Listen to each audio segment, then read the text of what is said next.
Welcome, here I've got CUBOT X20 and I'm gonna show you how to change aspect ratio in the camera app at this device. So let's start by tapping on the camera button to open it, and for now we are on standard photo mode. Here let's tap to the second from the left button to get access to more options about the camera we can manage, and one of these options is our aspect ratio. Here on orange color we are in 4:3.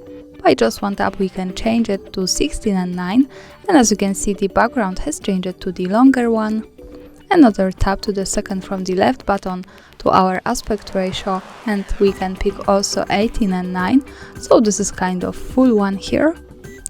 And when we pick these buttons once again, we can easily go back to 4:3, the original one.